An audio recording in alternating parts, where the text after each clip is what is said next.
नमस्ते मेरे प्यारे भाई, कैसे हैं आप सभी लोग। Good afternoon.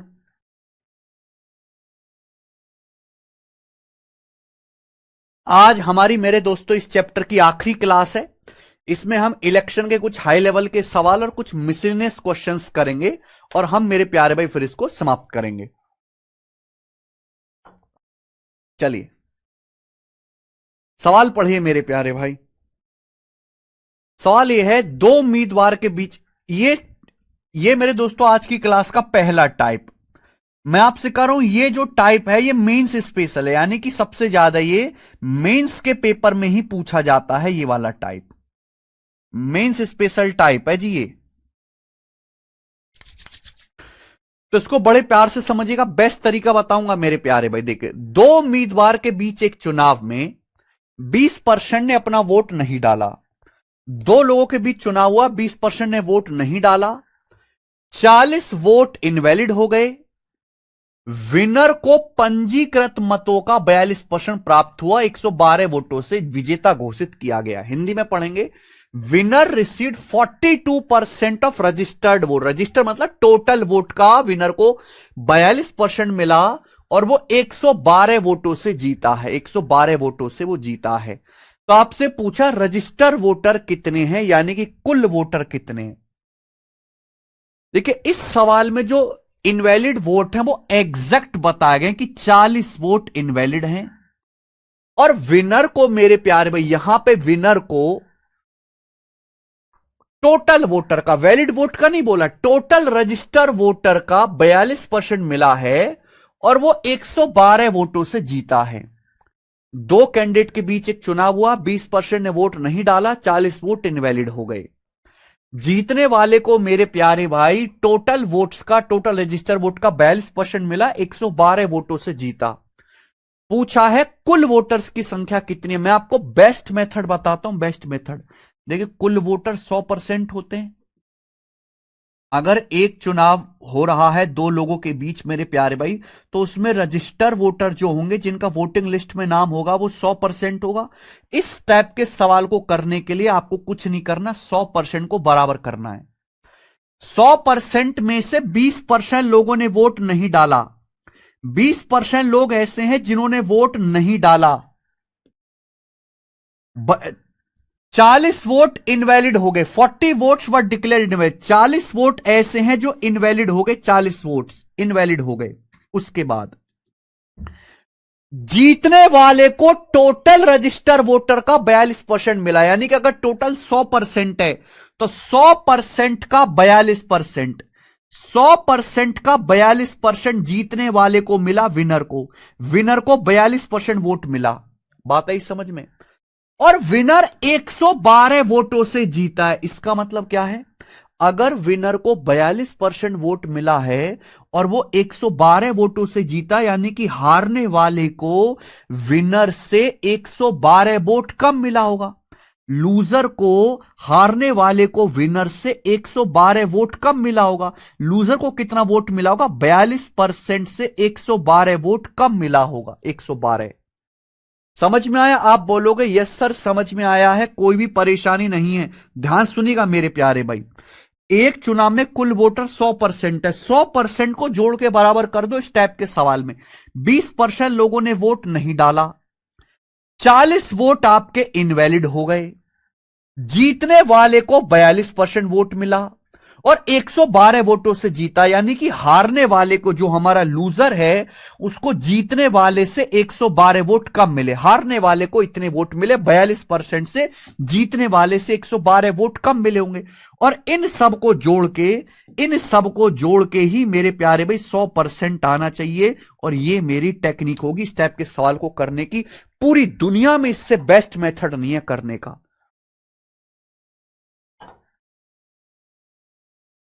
तरीके इसके बहुत सारे हैं। कुछ लोग एक्स मान के बताते हैं, 100 मान के बताते हैं, लेकिन इस टाइप के क्वेश्चन को करने का, जहां आपको इनवैलिड वोट एग्जैक्ट दिए हैं मेरे भाई, विनर को टोटल वोटर का परसेंटेज दिया, रजिस्टर वैलिड वोट का नहीं, टोटल का, हमेशा 100 को बराबर कर दो। बस क्या आ जाएगा भैया, 42 42 84। देखो 100% बराबर कर देते हैं। 42 42 84 84 और 20 104%। 40 माइनस 112 यानी कि माइनस का 72। इधर आएगा 104 में से 100 घटाएंगे, 4% बराबर 72 आ गया। 4% अगर बराबर 72 के आ गया मेरे प्यारे भाई, तो 1% की वैल्यू यहां से 18 आ गई। 18। 100% की वैल्यू आपसे पूछे तो 1800 हो गया। 100% की वैल्यू 1800 कुल वोटर है। यही आंसर है, सी ऑप्शन। ये CHSL के मींस का सवाल था मेरे भाई। परसेंटेज में परसेंटेज जोड़ना, ये 40 और 112 एग्जैक्ट वोट है, एग्जैक्ट।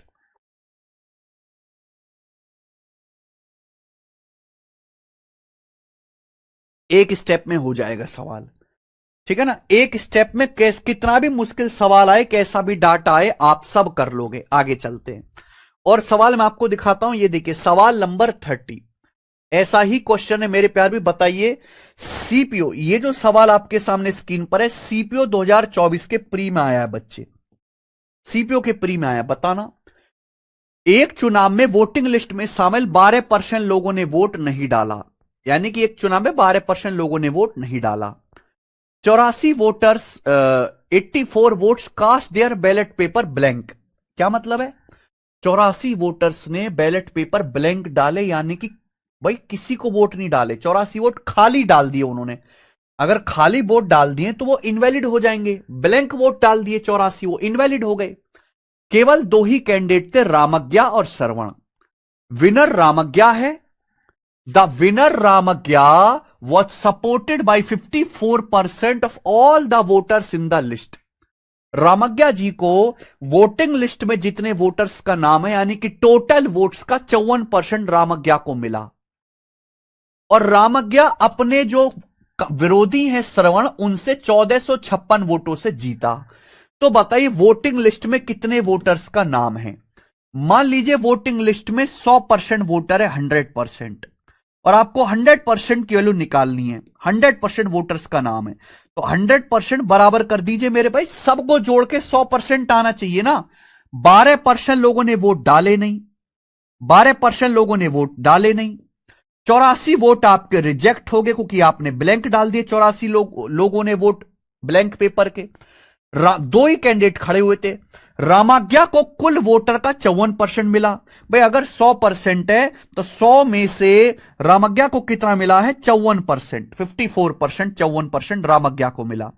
और रामज्ञा 1456 वोटों से जीता है, यानी कि श्रवण को, रामज्ञा को अगर 54% वोट मिला है तो श्रवण को मेरे प्यारे भी रामज्ञा से 54% से 1456 वोट कम मिला होगा।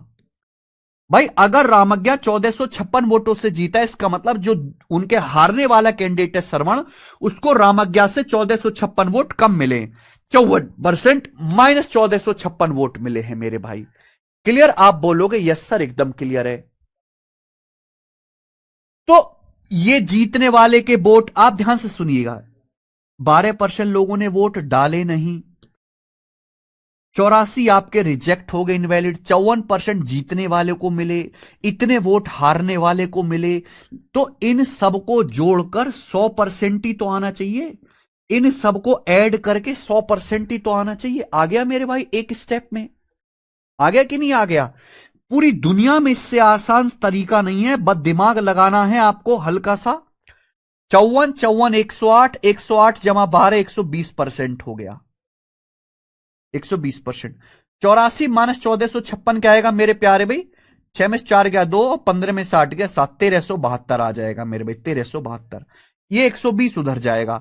120 माइनस 100, 20%। 20% बराबर 1372 के आ गया। हमें कुल वोटर्स की संख्या निकालने, कुल वोटर्स यानी कि हमें 100% के वैल्यू निकालने, तो 5 से गुणा कर देंगे, 20 पंजे 100।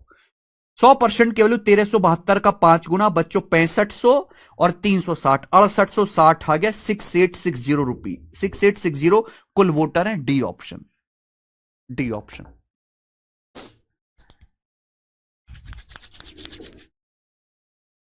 इनवैलिड वोट, जितने लोगों ने वोट नहीं डाला प्लस इनवैलिड वोट प्लस जीतने वाले के वोट प्लस हारने वाले के वोट, सबको जोड़ के 100% के बराबर कर दीजिए। ठीक है, लेटेस्ट सवाल आया और ये सबसे अच्छे सवाल है मेरे प्यारे भाई। ठीक है ना, आगे आइए। दो सवाल मैंने आपको कराए, ये वो सवाल है जो आज के टाइम पे ट्रेंडिंग है। 2024 में सबसे ज्यादा यही सवाल पूछा गया था, यही सवाल पूछा गया था। दो सवाल मैंने आपको करा दिए, अब एक सवाल आप मुझे करके बताओ बच्चे, सेम टू सेम इसी पर, सेम टू सेम इसी में, बिल्कुल यही सवाल है, डाटा अलग है, करके बताओ जल्दी से। देखो, मैं मानता हूं कि अब आप समझ गए हो, आसान है चीज, लेकिन आसान चीज भी तभी दिमाग में याद रहेगी जब आप प्रैक्टिस करोगे। अगर कोई चीज बहुत ज्यादा इंपॉर्टेंट है, चाहे वो बेशक आसान है, लेकिन मैं उस पर कई सवाल प्रैक्टिस करा देता हूं बच्चे को, कि मेरा मकसद जो है सीट में इतने सवाल दे देना है कि केवल बच्चा शीट कर ले तो ही उसकी जो है काम हो जाए, उसको मोटी मोटी किताबें लगाने की जरूरत नहीं है। करके बताइए, मैं बिल्कुल नहीं बताऊंगा सवाल। अंजलि शर्मा, इतनी एनर्जी अगर कमेंट करने की बजाय जो मैंने बताया अगर उसको पढ़ने में, उसको दिमाग में याद रखने में और उसी को प्रैक्टिस करने में लगाई होती तो जिंदगी संवर जाती, जिंदगी संवर जाती। आधी से ज्यादा एनर्जी तो कमेंट करने में लग जाती है, तो फिर क्या करोगे तुम जिंदगी में? इसका आंसर बताइए। वेरी गुड, आंसर आना शुरू हो गया है लोगों का। वेरी गुड मेरे भाई, सबसे पहले सौरभ कुमार जी ने आंसर बताया है।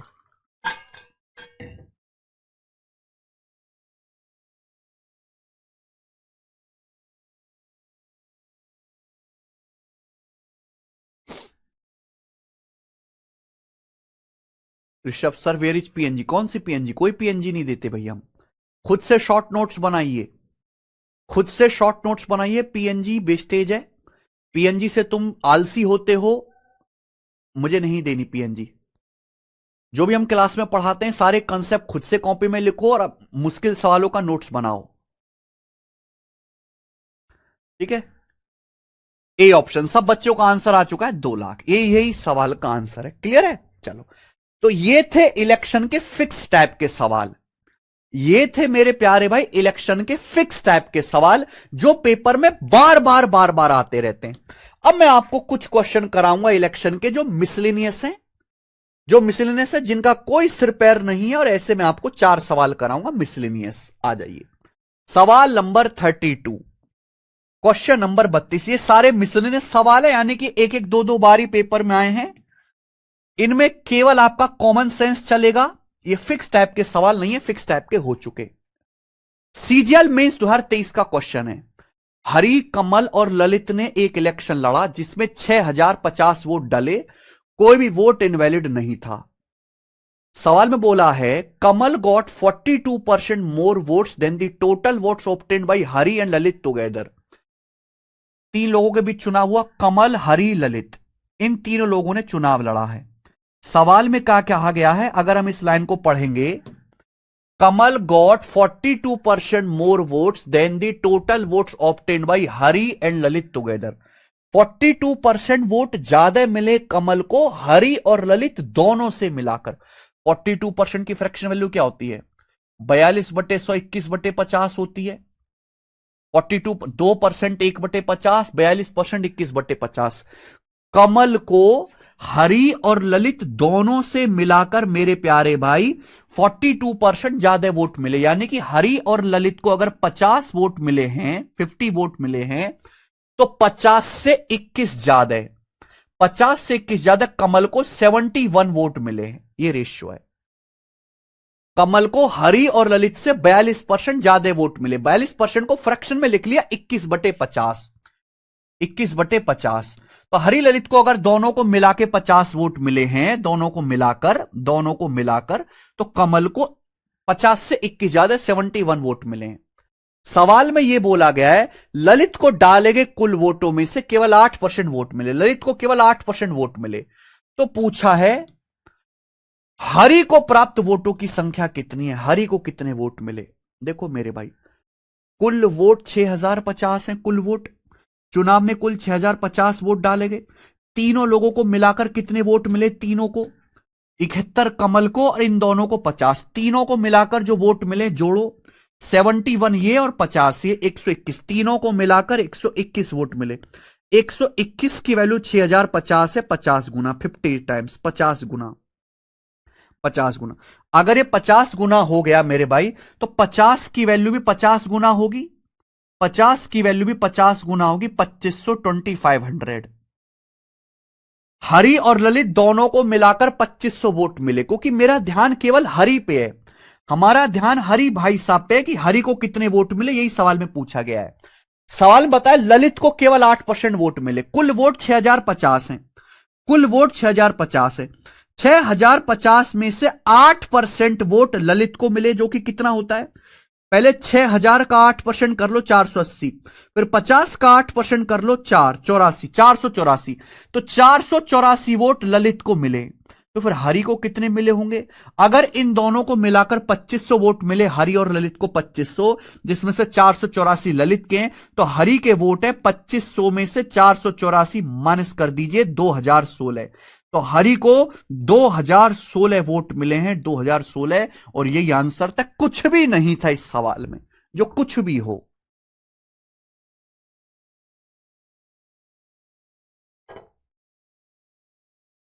यस राधिका कुमारी, कुछ भी हो, मेंस के पेपर का सवाल था ये। रेशियो की अंडरस्टैंडिंग से आपको करना है, कॉमन सेंस से।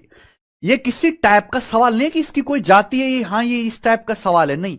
ऐसे ढेरों सवाल बनाए जा सकते हैं जो शायद मैंने क्लास में भी नहीं बताए, लेकिन मैंने आपको सोचने का तरीका सिखा दिया, थॉट प्रोसेस डेवलप करा दिया।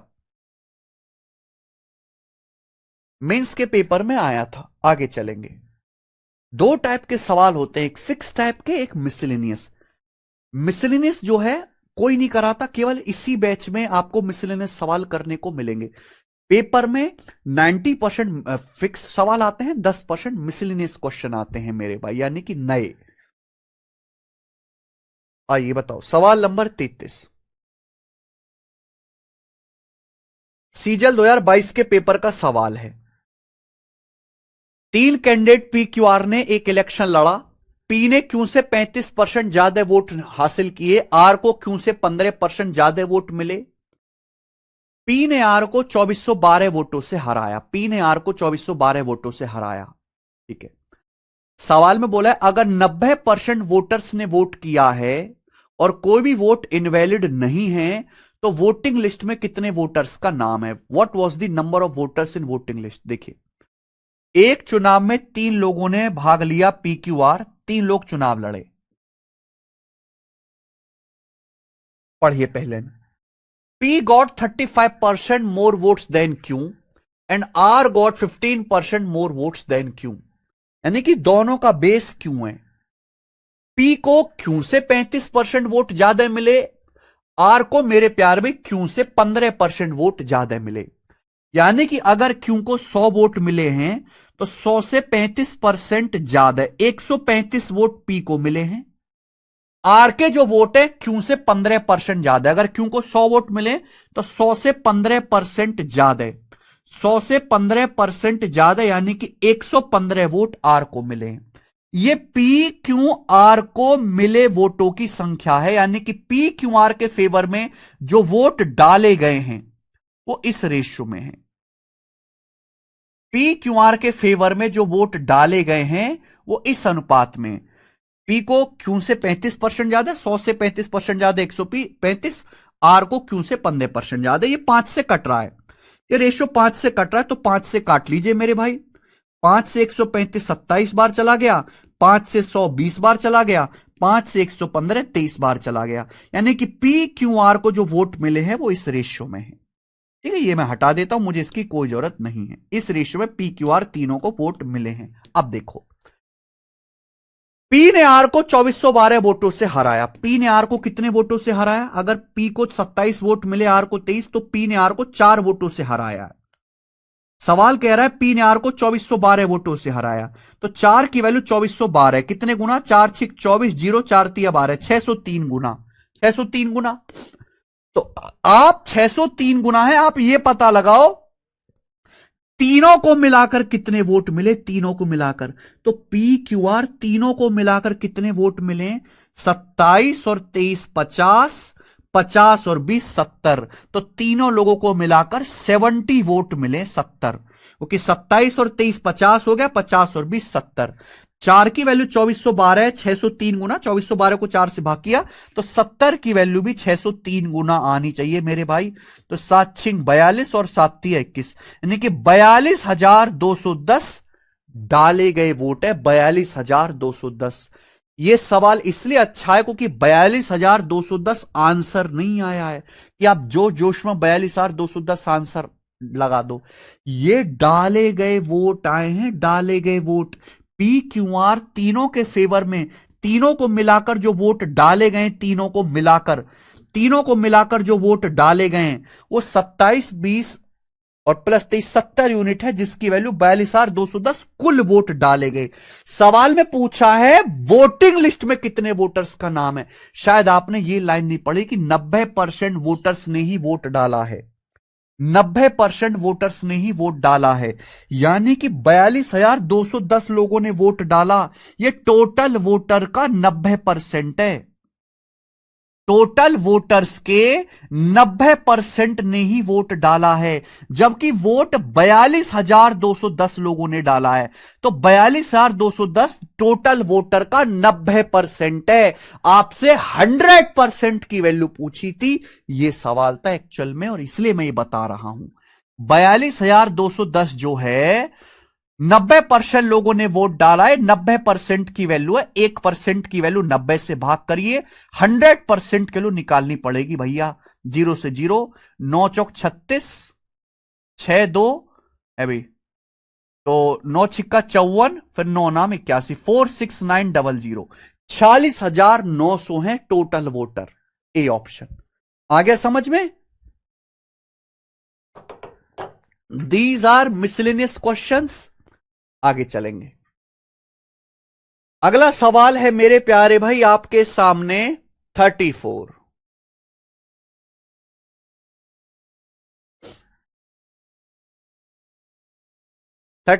ऐसा ही है सवाल नंबर 34, खुद से ट्राई करना। सवाल नंबर 34 ऐसा ही है, खुद से ट्राई करना। हम करेंगे सवाल नंबर 35। ये बताइए, क्वेश्चन नंबर 35 बताओ। सवाल सीपीओ 2024 के प्री में आया है, सीपीओ के प्री में, और ये लास्ट क्वेश्चन है ऐसा मिसलेनियस, इलेक्शन का लास्ट है। ए और बी के बीच एक चुनाव लड़ा इन एन इलेक्शन। अब देखिए ये किसी टाइप का सवाल नहीं है, this is a random question, random सवाल है। In an election between A and B, every fifth vote polls was marked as invalid by the machine. A और B के बीच चुनाव लड़ा गया। Every fifth vote polled was marked as invalid by the machine, यानी कि हर 5वीं vote को, हर 5 वोटों में से एक वोट को मशीन ने इनवैलिड दे दिया। अगर 5 वोट डाली गई हैं तो हर 5 में से एक वोट इनवैलिड कर दी, यानी कि 20%। 20%, 1/5 20% होता है। 20% वोट्स मशीन ने इनवैलिड कर दी, अलग तरीके से लिखा गया है। इन द रिमेनिंग वोटों में A wins the election with a margin of 2500 votes और 10% of total votes polled. Remaining votes में मेरे प्यारे भाई ए 2500 वोटों से जीता और 10% of total votes 10% of total votes polled over B, या कुल डाले गए वोटों के 10% से जीता है। If 90% of invalid votes would have been in favour of B, अगर इनवैलिड वोट का 90% बी के फेवर में होता तो इलेक्शन का रिजल्ट क्या होता, इलेक्शन का नतीजा क्या निकल के आता।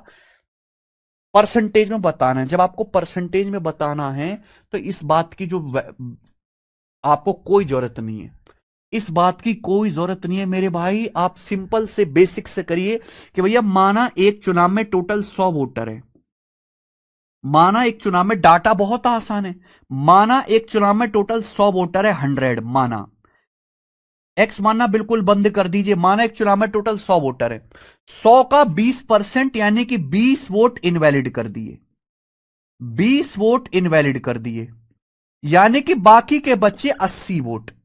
80 वोट ए और बी को मिले हैं जो वैलिड वोट है, इन्हीं में से हार जीत का फैसला होगा, ए प्लस बी बराबर 80। बाकी 80 वोट ए और बी दोनों को मिलाकर मिले। अब बोला बाकी वोटों में से डाले गए कुल वोटों के 10% के अंतर से बी से चुनाव जीत जाता है ए चुनाव जीत गया। ठीक है मेरे भाई, आप बोलोगे हां जी सर बिल्कुल सही। देखो एक चुनाव में टोटल 100 वोट डाले गए, 100 वोट डाले गए, 100 में से 20 इनवैलिड है, तो बाकी के 80 वोट वैलिड है, इन्हीं में से हार जीत का फैसला होगा। अब हमारा ए चुनाव जीता है, बी से चुनाव जीत गया, कितने वोटों से चुनाव जीता है? डाले गए वोटों के 10% के डिफरेंस से, 10% ऑफ टोटल वोट्स पोल। डाले गए वोट टोटल 100 है, तो 100 का 10% होता है 10, यानी कि 10 वोटों के डिफरेंस से चुनाव जीता है ए, 10% के डिफरेंस से, यानी कि ए माइनस बी 10 है। तो इस हिसाब से ए को कितने वोट मिले? इस हिसाब से ए को वोट मिले, जोड़ के आधा करो 45, 80 10 90 का आधा 45, और बी को वोट मिले 35, ए के 45 बी के 35। अब सुनना, सवाल में यह बोला गया है अगर इनवैलिड वोट में से 90% बी के फेवर में होते तो कौन सा नतीजा होता? इनवैलिड वोट हमारे 20 हैं, अगर इनवैलिड वोट का 90%, 20 का 90% क्या होता है? 18, 20 का 90% 18 होता है। अगर इनवैलिड वोट का 90% बी के फेवर में डाल दिए जाए, 20 का 90% 18, यानी कि बी को 18 वोट और दे दिए जाएं, तो बी के वोट 53 हो जाएंगे। कितने हो जाएंगे? 53 वोट बी के हो जाएंगे कि नहीं? अगर इनवैलिड वोट का 90%, 20 का 90% 18 बी के फेवर में डल जाएं, तो बी के वोट 35 से 18 ज्यादा 53 हो जाएंगे। तो क्या हो जाएगा मेरे भाई? तो फिर चुनाव का रिजल्ट बदल जाएगा। अब ए के वोट हो गए 45, बी के वोट हो गए 53, यानी कि बी चुनाव जीत जाएगा। और कितने वोटों से चुनाव जीत जाएगा बी? 45 से 53 8 ज्यादा, 8 वोटों से चुनाव जीत जाएगा। तो अब हमारा बी चुनाव जीत जाएगा मेरे प्यारे भाई, ए नहीं जीतेगा। और कितने? 8 वोटों से। और परसेंटेज में भी कितना? 8%। बी वुड हैव वोन। भाई टोटल वोट, टोटल 100 वोट डले, टोटल 100 वोट डले, बी को 8 वोट ज्यादा मिल गए, तो बी कितने वोटों से चुनाव जीत गया? 8% वोटों से चुनाव जीत गया। 100 में जो भी आंसर आता है वो डायरेक्ट जो है मेरे प्यारे भाई परसेंटेज में आता है, तो बी 8% के डिफरेंस से चुनाव जीत जाएगा, 8%।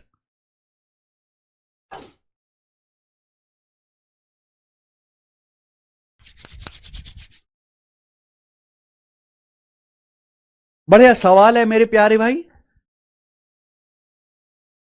ए प्लस बी के 80, ए माइनस बी के साथ क्यों कंपेयर नहीं करा? ए और बी इनको सॉल्व किया है। ए चुनाव जीता है, बी हारा है, तो ए के वोट ज्यादा होंगे, बी के कम होंगे, ए में से बी घटाएंगे तो 10 आएगा।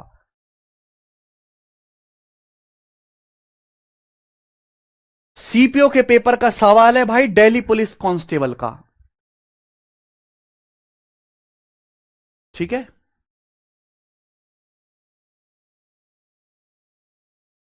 सवाल को ढंग से पढ़ना कि सवाल में क्या कहा गया है, एक वर्ड से पूरा सवाल बदल जाएगा, खत्म होता है ये।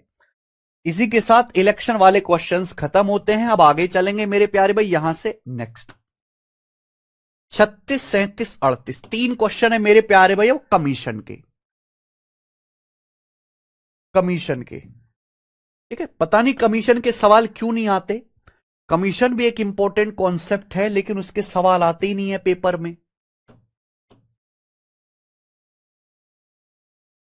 तीन क्वेश्चंस मैं आपको कराऊंगा कमीशन के। चलिए पहले हम कमीशन के बारे में थोड़ा सा समझ लेते हैं कि कमीशन क्या होता है। पहले हम कमीशन के बारे में थोड़ा सा समझ लेते हैं कि कमीशन क्या होता है।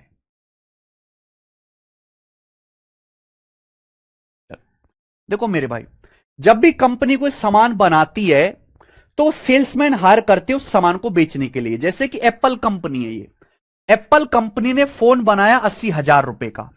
कितने का? 80,000 रुपए का फोन बनाया एप्पल कंपनी ने। 80,000 रुपए का फोन बनाया एप्पल कंपनी के। इस फोन को बनाने में 80,000 रुपए का खर्चा आया है मान लीजिए। ठीक है ना, समझ में आ गया? पहले थोड़ा सा समझ लीजिए और जल्दी समझेंगे, बहुत ज्यादा इंपॉर्टेंट चीज नहीं है ये।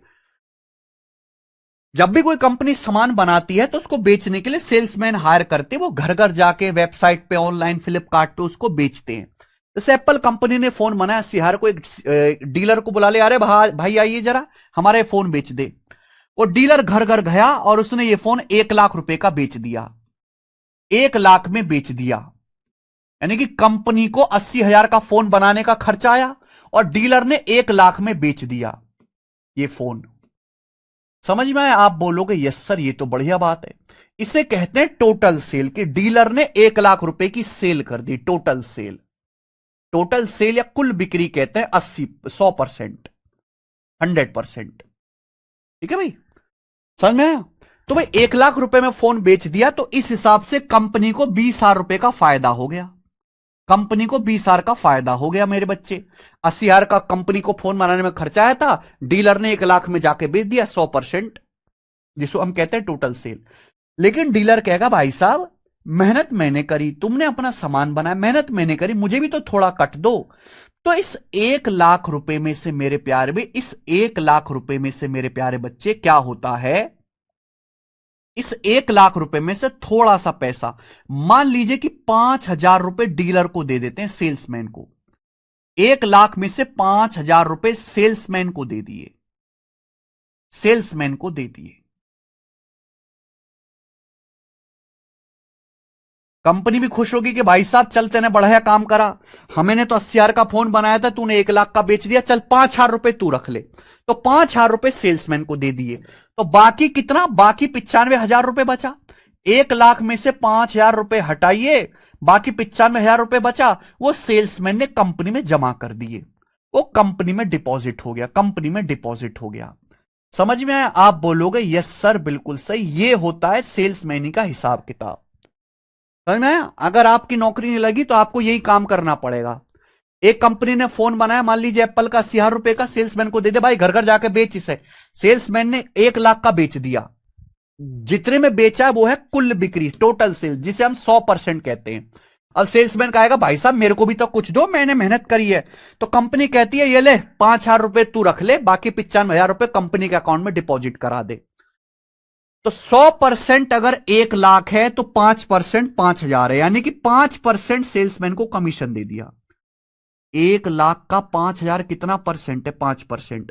तो इसे हम बोलते हैं सेल्समैन का कमीशन, कि कुल बिक्री का, कुल सेल का 5% सेल्समैन को कमीशन मिल गया, 100 में से 5%, और बाकी 95% कंपनी में जमा कर दिया। 1 लाख का 95,000, 95% कंपनी में जमा कर दिया। सब खुश है मेरे भाई। ग्राहक को भी फोन मिल गया 1 लाख रुपए में, सेल्समैन को भी 5,000 रुपए मिल गए, और कंपनी को 80,000 का फोन 95,000 में बेच लिया कंपनी ने, और कंपनी को यहां पे 15,000 का फायदा हो गया। कंपनी को 15,000 रुपए का फायदा हो गया। कंपनी को 80,000 रुपए का था, 95,000 रुपए कंपनी का अकाउंट में आ गए, तो 15,000 का फायदा हो गया। ठीक है जी। सर ये 45 कैसे आया? इन दोनों को एक बार जोड़ दो, एक बार घटा दो। बोला तो था जोड़ना घटाना भी नहीं आता। क्या आप यहां से ए और बी का मान नहीं निकाल सकते? ठीक है जी। ये सेल्समैन की पिक्चर होती है। कभी कभी कंपनी ऐसे कहती है कि भाई साहब कंपनी का भी वो होता है,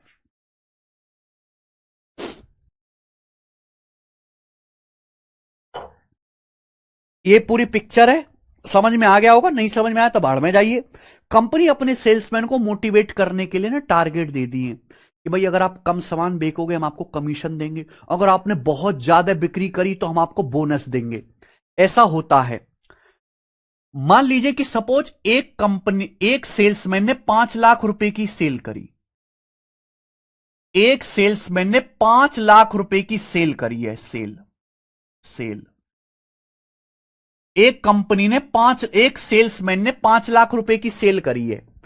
कंपनी यह कहती है कि भाई साहब अगर आप 1 लाख रुपए तक की सेल करोगे, 1 लाख रुपए तक की सेल, तो हम आपको 8% कमीशन देंगे। 1 लाख रुपए की सेल पे 8% कमीशन देंगे।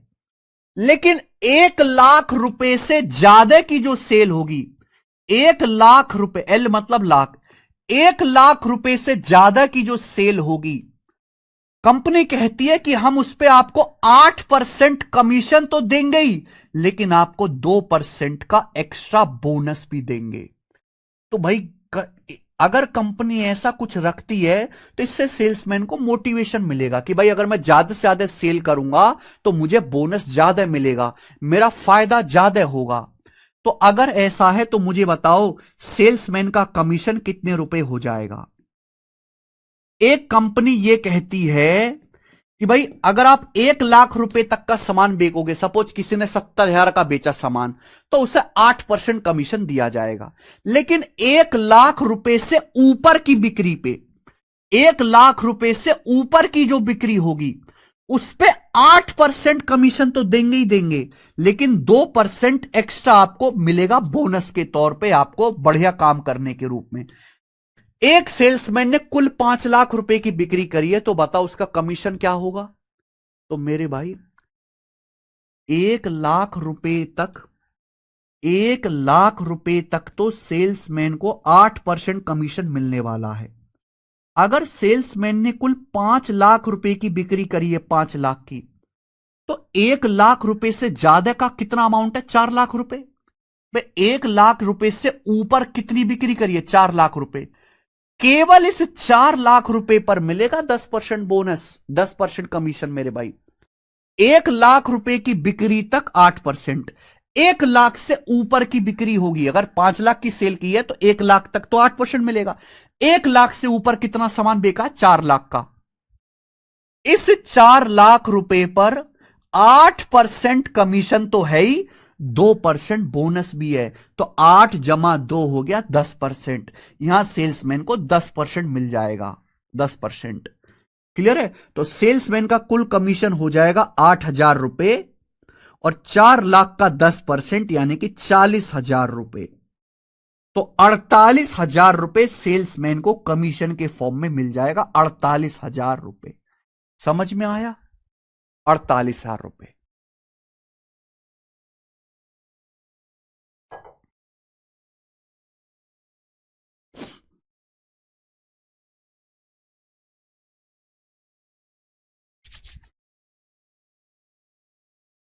सर सेल्समैन को कमीशन तो कॉस्ट में मिलना चाहिए ना।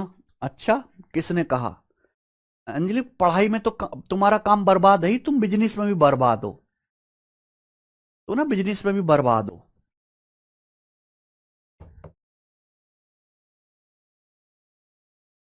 कंपनी कभी ये थोड़ा ना बताती है कि इस सामान को बनाने में मेरा इतना खर्चा आया। कंपनी कभी बताती है।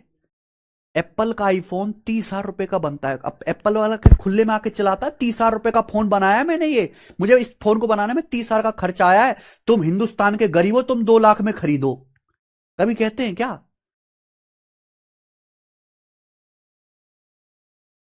जितने में टोटल सेल हुआ उसी में से कंपनी कंपनी अपने सीक्रेट रखती है। मैगी का पैकेट को बनाने में कितना खर्चा आता है पता है तुम्हें। नहीं। अब मैगी का पैकेट किसी सेल्समैन ने बेका 10 रुपए का, अब 10 रुपए में कंपनी का जो हिसाब है उससे डिसाइड कर लेंगे। थोड़ी तो बुद्धि रखा करो, बिल्कुल गोबर हुए पड़े हो। तुम तो तुम तो सोसाइटी के नाम पे भी कलंक हो गए हो। 8,000 होगा, 1 जीरो ज्यादा लगा दी मैंने, 8,000। पढ़ाई में तो बर्बाद हो ही, तुम बिजनेस में भी बर्बाद हो, किसी काम के नहीं हो बेटा। क्यों टोटल सेल में हमारा नुकसान, क्यों नुकसान होगा, कम कमीशन देंगे, अपनी मर्जी से डिसाइड करेंगे हम। ठीक है, ठीक है बच्चों, चलो अब ये जो है मैंने आपको समझा दिया, समझा दिया। मेरे बहुत इंपॉर्टेंट चीज नहीं है कि हम इस पे आधे घंटे तक डिस्कशन करें, इतनी इंपॉर्टेंट चीज नहीं है। ये बताइए, एक कंपनी अपने सेलर को 16%, एक कंपनी अपने सेलर को कुल बिक्री पर 16% कमीशन देती है। एक कंपनी है मेरे भाई जो अपने सेलर को कितना भी सामान बेचे, सेलर चाहे 1 रुपए का सामान बेचे, चाहे 1 लाख का, चाहे 1 करोड़ का, 16% कमीशन देगी जितने का सामान बेचेगा। ठीक है, लेकिन कंपनी कहते हैं भाई अगर 18,500 रुपए से ऊपर का अगर आप सामान बेचते हो तो हम आपको 3% का बोनस भी देंगे, 3% का बोनस भी देंगे। बोला सेलर की कुल इनकम यानी कि सेलर का, सेल्समैन का कुल कमीशन 15,595 रुपए है। तो आपसे पूछा है टोटल सेल यानी कि कुल बिक्री ज्ञात कीजिए, टोटल सेल। चलो बच्चों, मान लीजिए टोटल सेल है, कंपनी कहते कितना भी बेको, कितना भी बेको 16% कमीशन ले जाओ। 1 रुपए का बेको, 100 का बेको, 1 लाख का, 1 करोड़ का, चाहे पूरी दुनिया बेच दो, 16% कमीशन तुम्हारा। लेकिन कंपनी यह भी कहती है कि भाई 18,500 रुपए की बिक्री तक, 18,500 रुपए की बिक्री तक हम आपको 16% कमीशन देंगे, ठीक है। और 18,500 रुपए से ज्यादा की बिक्री पर, 18,500 रुपए से ज्यादा की बिक्री पर, जो भी आप 18,500 से ज्यादा की बिक्री करोगे उस पर भी हम आपको 16% कमीशन देंगे। लेकिन 16% कमीशन के साथ 3% का एक्स्ट्रा बोनस भी देंगे, जिससे कि आप मोटिवेट रहें, ज्यादा से ज्यादा सामान बेच पाए कंपनी का। अगर सेल्समैन की कुल कमीशन या कुल अर्निंग 15,595, तो कुल बिक्री बताओ। यहां पे दो मेथड है। फर्स्ट मेथड है एक्स मान के, फर्स्ट मेथड है एक्स मान के कि मान लीजिए कुल बिक्री एक्स है, मान लीजिए कि टोटल बिक्री एक्स है, मान लीजिए कुल सेल एक्स है। सेल्समैन को कुल कितना कमीशन मिला, सेल्समैन की कुल अर्निंग कितनी हुई है 15,595 रुपए, बराबर कर दो।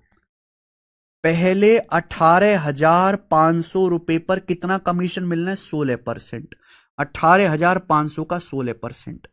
अगर मैंने सेल्समैन की टोटल कमाई एक्स मानी है, एक्स मानी, तो ये तो शुरू के 18,500 हैं, ये तो स्टार्टिंग के 18,500 है।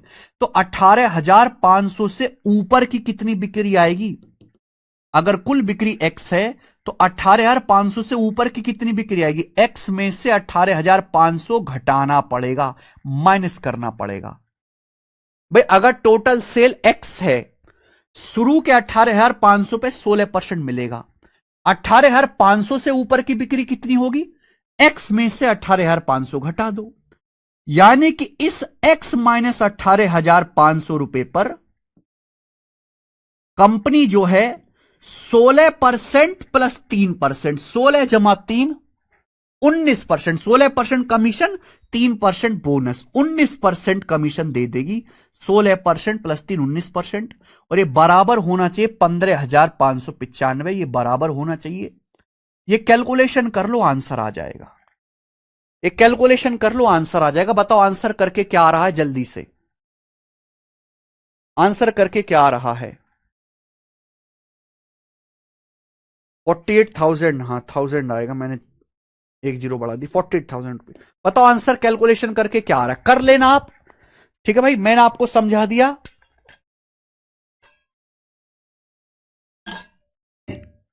मैंने आपको समझा दिया है।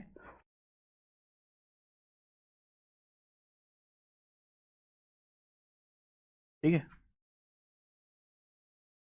क्या हो केशव?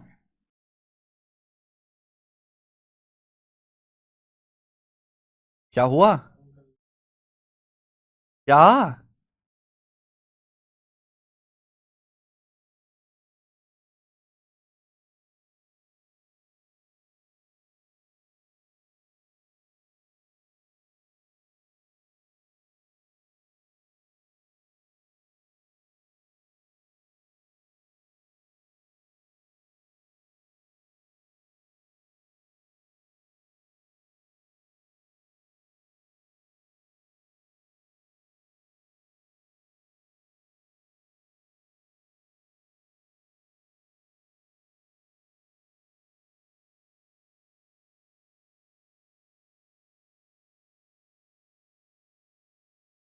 ये हो गया बेसिक तरीका। अगर आप इसको कैलकुलेशन करेंगे तो आपको बर्बाद होने से कोई नहीं रोक सकता।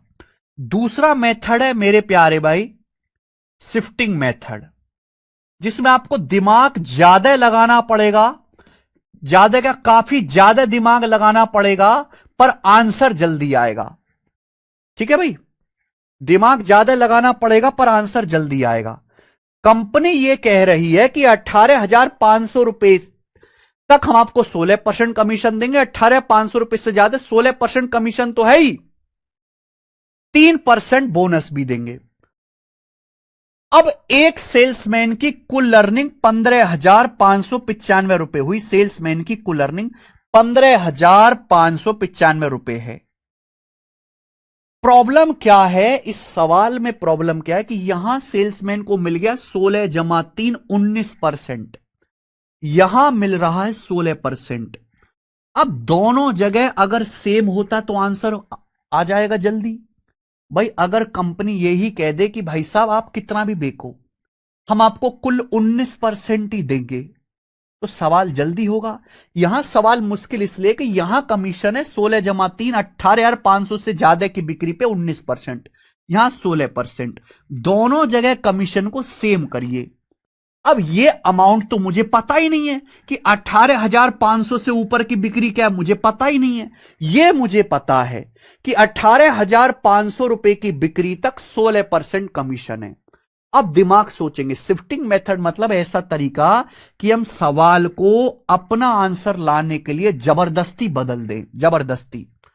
अगर शुरू के 18,500 पर भी सेल्समैन को 3% बोनस मिलता, अगर सेल्समैन को शुरू के 18,500 पर भी 3% बोनस मिलता, तो 18,500 का 3% क्या होता है?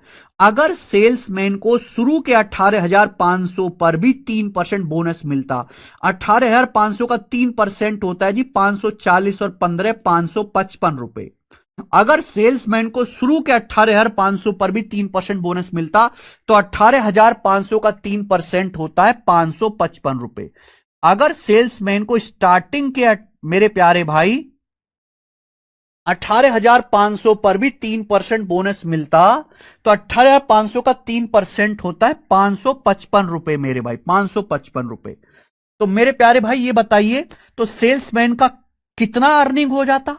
अगर सेल्समैन को शुरू के 18,500 पर भी 3% बोनस मिलता, 18,500 का 3% 555 रुपए और एक्स्ट्रा मिलता, तो सेल्समैन की अर्निंग हो जाती मेरे प्यारे भाई 0 और 1 10 5 15 का 5 हाथ से लेक और ये 16,150 रुपए। तो सेल्समैन की कुल अर्निंग 16,150 रुपए होती, और सेल्समैन की कुल अर्निंग होती कितनी भाई? 16 प्लस 3 19 हो गया। यहां भी 19% कमीशन है सेल्समैन का, यहां भी 19% कमीशन है। अगर सेल्समैन को हर जगह शुरू से लेकर आखिर तक 19% ही कमीशन मिल रहा है, तो सेल्समैन की कुल अर्निंग ये भी 19%। यहां भी कितना भी बेको, कितना भी बेको 19% मिलेगा, 19% मिलेगा। तो सेल्समैन की कुल अर्निंग 19% हो जाती, 19% हो जाती। तो यानी कि सेल्समैन की कुल अर्निंग टोटल सेल का 19% है। 19% की वैल्यू, टोटल सेल के 19% के लिए 16 प्लस 3 19, 16 प्लस 3 19, 19% के लिए 16,150 के बराबर है। तो 1% की वैल्यू कितनी है? 19 अट्ठे 152 19 पंजे 95 850। 100% की वैल्यू कितनी है? 2 जीरो चुपका दो, 85,000। तो 85,000 रुपए यहां पे आंसर है, ऑप्शन नंबर सी।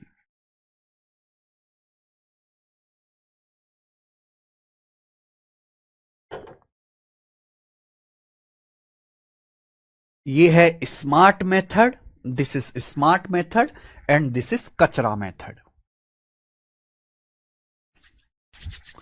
ठीक है, इससे हर बच्चा खुद से सोच सकता है। आगे चलेंगे जल्दी से। नेक्स्ट अगला सवाल, सवाल नंबर 37।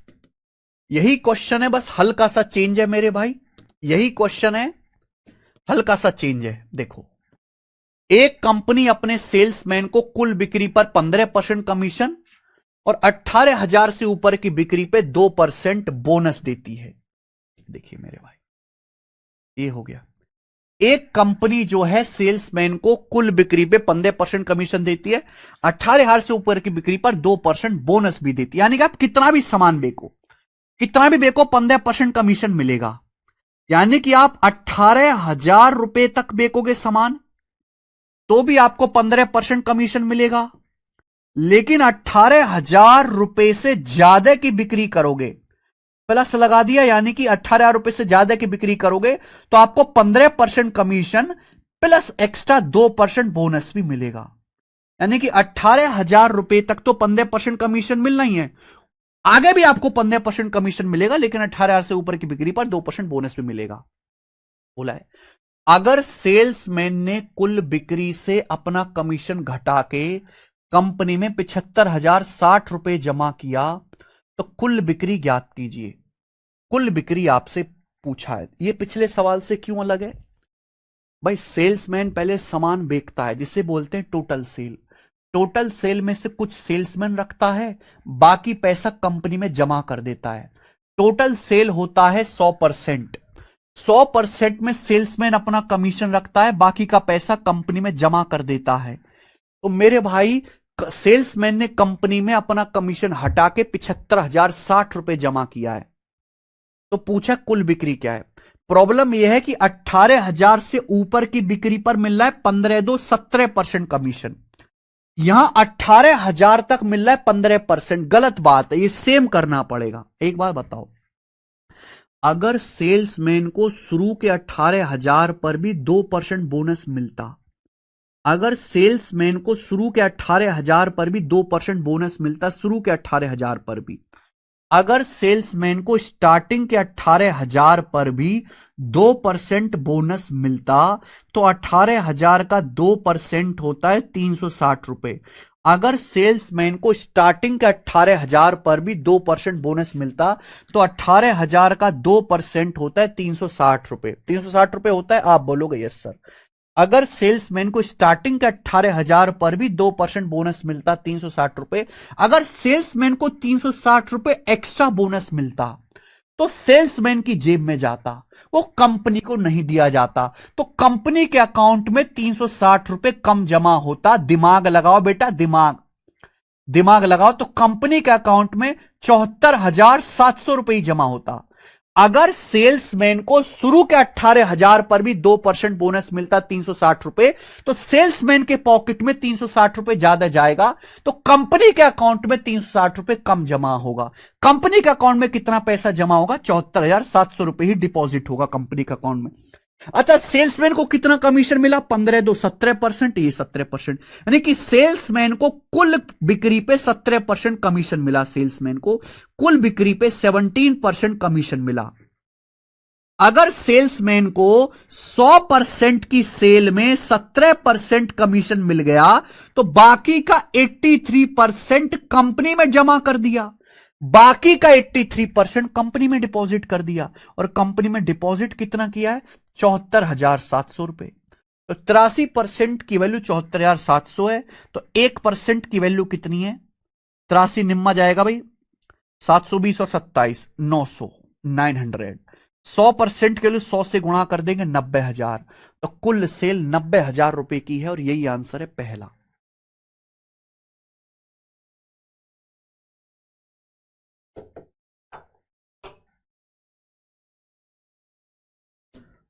उन्नीस से काटा है, 19 अट्ठे 152, 9 बचेगा, 19 पंजे 95, 0। ठीक है, ध्यान से सुनना मेरे भाई, लॉजिकल है बेटा। अगर आपको सवाल का आंसर क्विक लाना है तो आपको बुद्धि लगानी पड़ेगी। और मुझे बड़े दुख के साथ बताना पड़ रहा है कि हमारे देश में 90% लोगों में इतनी बुद्धि नहीं है। तैयारी जो कर रहे हैं अभी के फिलहाल बच्चों में, पहले थी अब कम होगी कोरोना के बाद से। कोरोना के बाद कचरा जनरेशन आई है तो उनमें इतनी बुद्धि नहीं है। सीख सकते हो लेकिन कई कई बार देखना पड़ेगा। आप इसी को 15 मिनट और जाके घर पे देखो, 15-20 मिनट।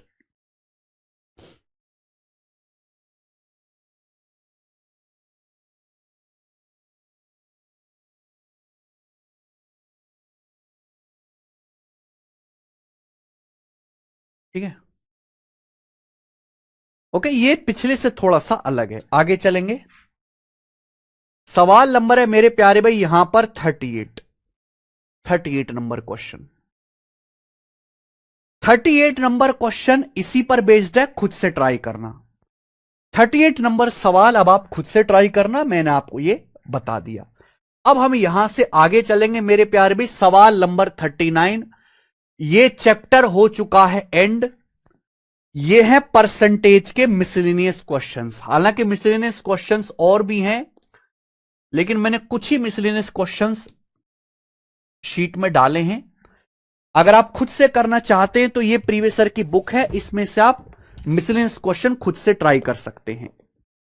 ठीक है बच्चे, इन सवालों का कोई सिर पैर नहीं है, कोई फिक्स पैटर्न नहीं है, दिमाग लगाना पड़ेगा। प्रैक्टिस से शिव कुमार जी, प्रैक्टिस से। कैसे पता लगेगा? शिफ्टिंग लगेगा प्रैक्टिस से, ठीक है ना। खूब सारे सवाल आप प्रैक्टिस कर लीजिए, अपने आप पता लगने लगेगा। ये पता लगने वाली बीमारी प्रैक्टिस से होती है। देखो भाई, सबको पता है घूंसा ऐसे मारा जाता है, सबको पता है पूरी दुनिया में कि ऐसे घूंसा मारा जाता है, लेकिन क्या दुनिया का कोई भी आदमी ब्रूसली जैसा घूंसा मार सकता है? ब्रूसली एक पंच में आदमी को 10 फीट पीछे धकेल देता था। पतले दुबले नहीं, हट्टे कट्टे आदमी को 10 फीट पीछे ढकेल देता था एक उसमें। ब्रूसली को कैसे पता चला कि किस फोर्स से पंच मारना है, किस डायरेक्शन में मारना है, किस स्पीड से मारना है? कैसे पता चला? प्रैक्टिस से। वो एक दिन में 10,000 पंचिस की प्रैक्टिस करता था। 10,000, 10,000 पंचिस पर डे। कैसे पता चला ब्रूसली को? प्रैक्टिस से। हमें पता है ऐसे घुसा मारा जाता है, लेकिन हमसे तो आदमी 1 फीट भी पीछे ना हो। पता सबको है, कॉन्सेप्ट सबको आता है, लेकिन प्रैक्टिस से ही मेरे प्यारे भाई आपकी जो है ये पता चल पाएगा कि कौन सी चीज कहां लगेगी। इसका एक ही यही इलाज है। बिना प्रैक्टिस के आप सोचो कि हमें तुरंत तुरंत तुरंत तुरंत तुरंत समझ में आना शुरू हो जाए, वो संभव नहीं है। जिसे बोलते हैं ना, सवाल को देखते ही दिमाग में आना लग जाए कि यहां ऐसे होगा, ये ऐसे करा जाएगा, वो प्रैक्टिस से आएगा मेरे भाई। ठीक है, खूब सारी प्रैक्टिस करिए, सोचने लगोगे। 39वां सवाल।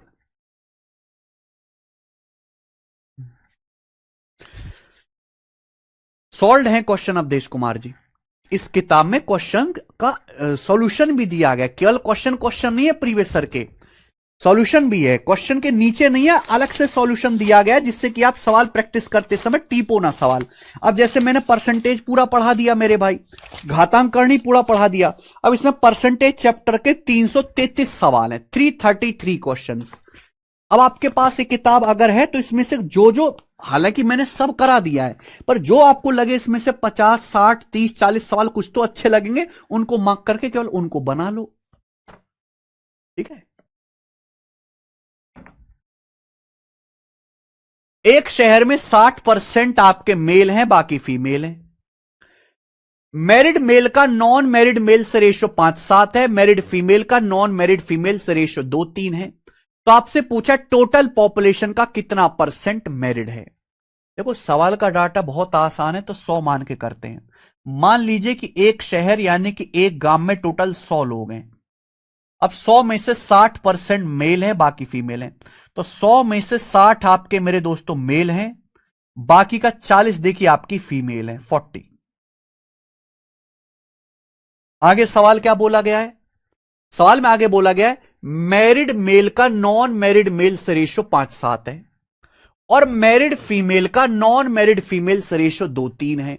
तो आपसे पूछा टोटल पॉपुलेशन का कितना परसेंट मैरिड है, तो मैरिड लोगों पे ध्यान दीजिए, मैरिड लोगों पे ध्यान दीजिए मेरे भाई। आप ऐसे सोचो कि टोटल 60 आदमी हैं, 60 आदमी हैं, और 60 में से 5 हैं शादीशुदा, 7 की शादी नहीं हुई है, तो कितने लोगों की शादी हुई है? 60 में से भाई अगर टोटल 12 हैं तो 12 में से 5 की शादी हुई है, यानी कि 25। तो 60 आदमियों में से, 60 मेल में से 25 मैरिड हैं। ऐसी फीमेल की बात करते हैं। फीमेल कितनी है? 40। 40 फीमेल में से 2 की शादी हुई है, 3 की शादी नहीं हुई है, 2:3 है। तो कितने की शादी हुई है भाई? अगर टोटल फीमेल 5 है, 2 और 3 5, तो 2 की शादी हुई है। 40 का 2/5 कितना होता है? 16। 5 अट्टे 40, 8 दूनी 16, तो 16 औरतों की शादी हुई है, 16। तो टोटल कितने लोगों की शादी हुई है? 25 जमा 16, 41। तो 41 लोगों की शादी हुई है। अगर कुल 100 लोग हैं तो 100 में से 41 की शादी हुई है, यानी कि 41%। तो 41% शादीशुदा हैं 100 में से। अगला,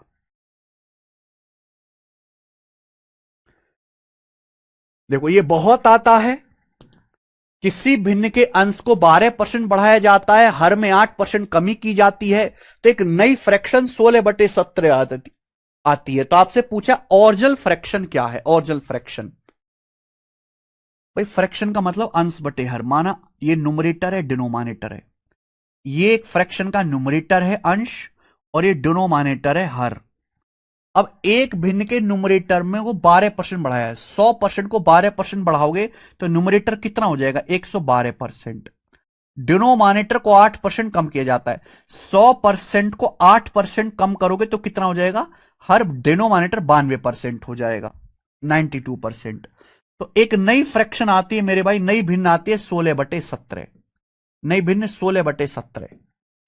क्लियर। आपसे पूछा है ऑर्जल फ्रैक्शन क्या है। ऑर्जल फ्रैक्शन, ठीक है। अब ये किससे कट रहा है मेरे प्यारे भाई, 4 से। 4 से 28 बार जाएगा, 4 से आपका 23 बार जाएगा। और भी कट रहा है मेरे दोस्तों, 4 से 28 7 बार जाएगा, 4 से 16 जो है मेरे प्यारे भाई 4 बार जाएगा। तो न्यूमरेटर बाई डिनोमिनेटर क्या आ जाएगा,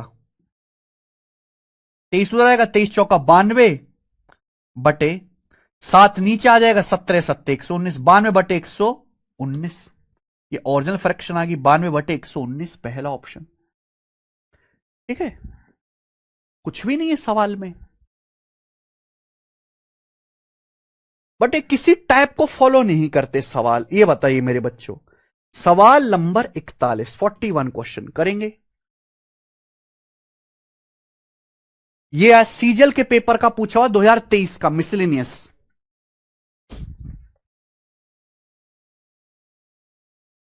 करो बच्चों,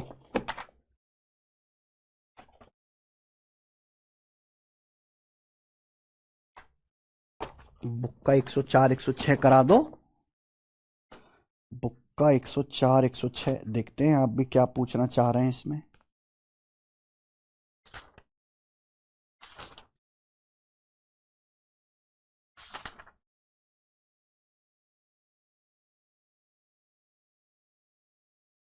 है इसमें, करवाऊंगा अभी, आने वाले हैं सवाल, ये आने वाला है।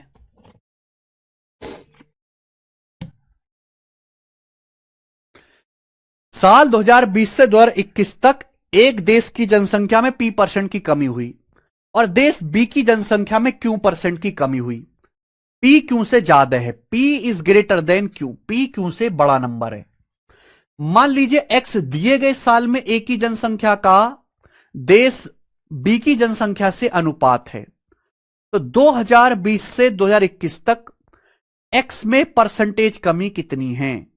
बहुत बढ़िया मेरे भाई, ये एक गजब का सवाल है जिसमें आपको दिमाग लगाना है। दिमाग देखो मेरे भाई, सवाल को पढ़ के नहीं समझ आएगा कि कह क्या रहा है, नहीं आया ना समझ में। अब ये मिसलिनियस क्वेश्चन है मेरे भाई, 2 साल है 2020 और 2021। अब पहले आप ये समझो एक्स क्या बोला गया है, व्हाट इज एक्स, एक्स क्या बोला गया है, पहले आप ये समझो। ये बोला गया है इस साल 2020 से 2021 तक देश की जनसंख्या P% कमी हुई, देश ए की। ए आएगा मेरे भाई यहां पे, ए ए है ना। 20 से 21 तक ए की पॉपुलेशन P% कम हुई और बी की पॉपुलेशन मेरे सॉरी P% डिक्रीज हुई, और क्यों की मेरे प्यारे भाई बी की जो है Q% डिक्रीज हुई। दोनों की डिक्रीज हुई है, पी क्यू से ज्यादा है। मान लीजिए कि एक्स जो है किसी साल में ए और बी की जनसंख्या रेशियो, एक्स का मतलब है ए और बी की पॉपुलेशन का रेशियो, सिटी ए और सिटी बी की पॉपुलेशन के रेशियो को एक्स कहा गया है। तो पूछा 2020 में और 2021 में जो एक्स का मान है उसमें कितना परसेंट की कमी आई है। तो भैया मैंने ये मान लिया कि 2020 में सिटी ए की पॉपुलेशन ए थी और सिटी बी की पॉपुलेशन बी थी। तो 2020 में ए और बी की पॉपुलेशन का रेशियो ये था। हुआ क्या, 2021 में सिटी ए की पॉपुलेशन P% कम होगी। हर चीज अपने आप पे 100% होती है, 100% को P% कम करोगे तो 100 माइनस P% हो जाएगी।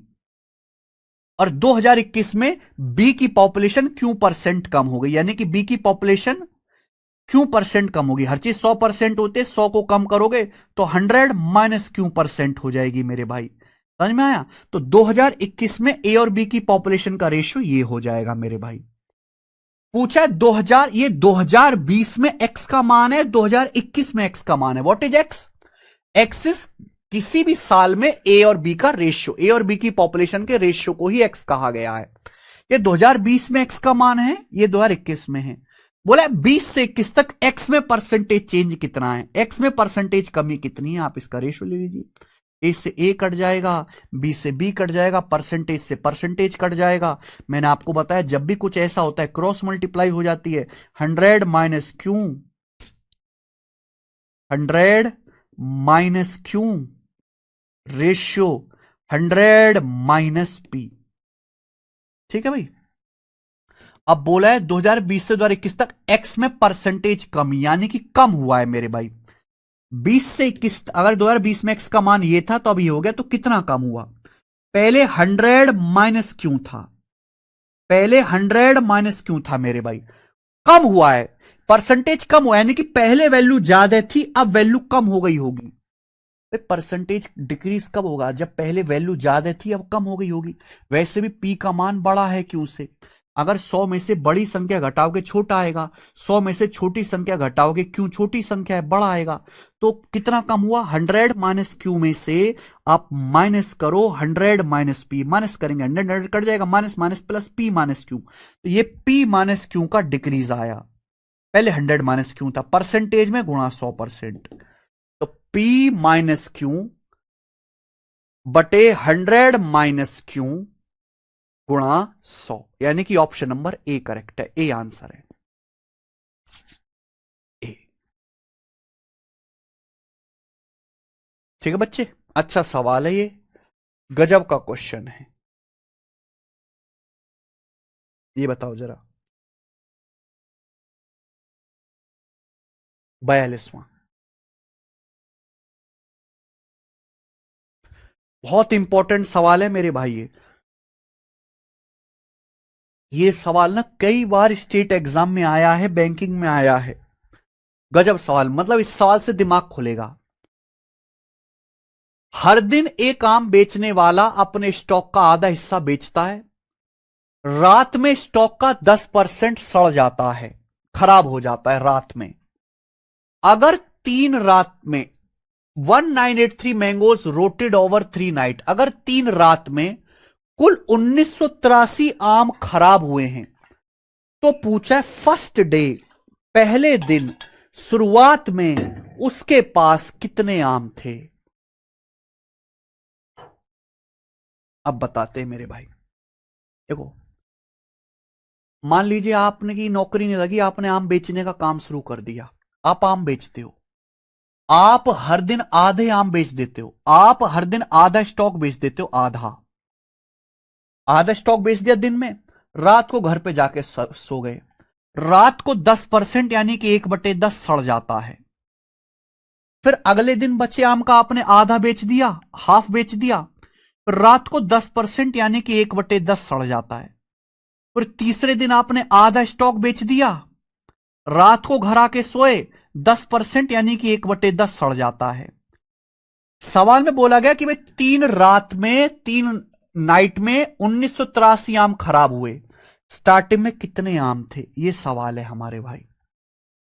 अब एक बार बताऊं, बचपन में जब ऐसे सवाल आते थे, अगर आपको 5th क्लास में याद हो, तो हम करते थे कि माना एक्स आम थे, एक्स बचपन में 3री 4थी क्लास में। फिर हम समझदार हुए, हमने एक्स मानना बंद कर दिया, हमने 100 मानना शुरू किया, 100 मानना कि भाई माना 100 आम थे। फिर 100 मान के भी कैलकुलेशन ज्यादा होने लगी, फिर हमने एलसीएम लेना शुरू कर दिया, एलसीएम या मल्टीपल लेना शुरू कर दिया मेरे प्यार में, मल्टीपल वो सबसे बेहतरीन है, मल्टीपल लेना शुरू कर दिया, मल्टीपल। और यही अगर आपको नौकरी चाहिए तो ऐसे ही करना पड़ेगा। अगर आपने इस सवाल को एक्स मान के करने की कोशिश करी, तो मैं गारंटी दे रहा हूं कि पूरे पेपर में एक भी सवाल नहीं होगा, ये एक सवाल भी नहीं होने वाला, एक सवाल भी आप 1 घंटे में नहीं कर सकते। भाई मुझे पता है इस सवाल को सॉल्व करने के लिए मुझे बार बार बटे दो करना पड़ेगा, आधा आधा आधा करना पड़ेगा, मुझे बार बार बटे 10 हर रात 10%, यानी कि 1/10, 1/10, 1/10 आम खराब करने पड़ेंगे। तो मैं एक ऐसा नंबर मानता हूं, जिसका बटे 2/2/2/10/10/10 आसानी से किया जा सके, यानी कि इन सब की गुणा 20 यानी कि 8,000। मान लीजिए कि आपके पास स्टार्टिंग में 8,000 आम थे, तो कभी भी ऐसे कुछ क्वेश्चन आए जहां आपको बार बार बटे करना पड़े, बटे फ्रैक्शन करना पड़े, हमेशा इनका मल्टीपल मान लिया करो, इनकी गुणा मान लीजिए मेरे भाई। 10 दूनी 20, 10 दूनी 20, 10 दूनी 20, 8,000। मान लीजिए स्टार्टिंग में 8,000 आम थे, 8,000। अब देखो कितना आसानी से आंसर आएगा।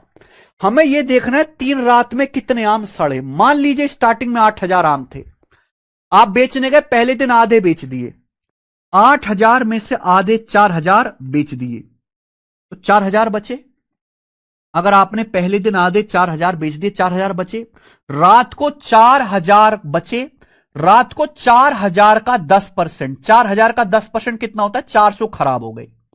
रात को 400 आम खराब हो गए। 8,000 थे, दिन में आधे 4,000 बेच दिए, 4,000 बचे। रात को 4,000 का 10%, 400 खराब हो गए। कितने बचे फिर? 4,000 में से 400 खराब हो गए तो 3,600 बचे। कितने बचे? अब 3,600 आम बचे। 3,600 आम बचे। दूसरे दिन 3,600 आम लेके गए, आधे 1,800 बेच दिए, आधे बेच दिए 1,800, आधे बचे 1,800।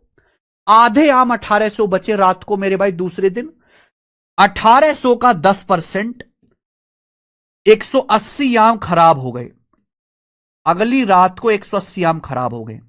1,800 में से 180 आम खराब हो गए तो बचे कितने? अब 1,800 में 180 घटाओ, 1,620। अब 1,620 आम बचे तीसरे दिन। 1,620 तीसरे दिन 1,620 आम लेके गए, आधा बेच दिए। 1,620 का आधा होता है 810, आधा बेच दिए, आधे बचे 810, आधे बचे 810। रात को आए, 810 का 10%, 810 का 10% होता है 81। तीसरी रात में 81 आम सड़ गए। 3 रात में कितने आम सड़े? जोड़ लो। 1 8 8 16 का 6 हासिल, 1 661। 3 रात में 661 आम सड़े। फिर से बता देता हूं, ध्यान सुनेगा। मान लीजिए कि स्टार्टिंग में 8,000 आम थे, पहले दिन गए, आधे 4,000 बिक दिए, 4,000 बचे। 4,000 बचे। रात को 4,000 का 10%, 400 सड़ गए। रात को 400 सड़ गए, बचे 3,600। अगले दिन 3,600 आम लेके गए, आधे बेच दिए 1,800, आधे बेच दिए 1,800, 1,800 बचे। रात को 1,800 का 10%, 180 सड़ गए। 1,800 में से 180 सड़ गए तो बचे कितने? 1,620 आम बचे। तीसरे दिन 1,620 आम लेके गए, आधे 810 बेच दिए, 810 बचे। रात को आए, 810 का 10%, 81 आम सड़ गए रात को। 3 रात में 661 आम सड़े। 3 रात में आम सड़े कितने हैं? 1983 आम खराब हुए। कितने गुना? 600 का 3 गुना 1,861 का 3 गुना 183। 3 गुना देखो, पूरा पूरा कट रहा है। 3 गुना, अगर ये 3 गुना है तो टोटल आम भी आपके पास स्टार्टिंग में 8,000 का 3 गुना होंगे 24,000। स्टार्टिंग में आपके पास 24,000 आम थे और यही आंसर था, बी ऑप्शन। इससे बुद्धि खुलती है, बुद्धि।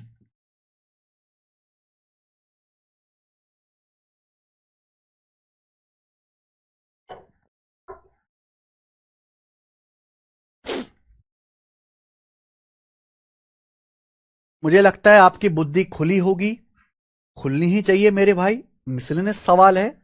सवाल नंबर है 43। ये बताओ बच्चे,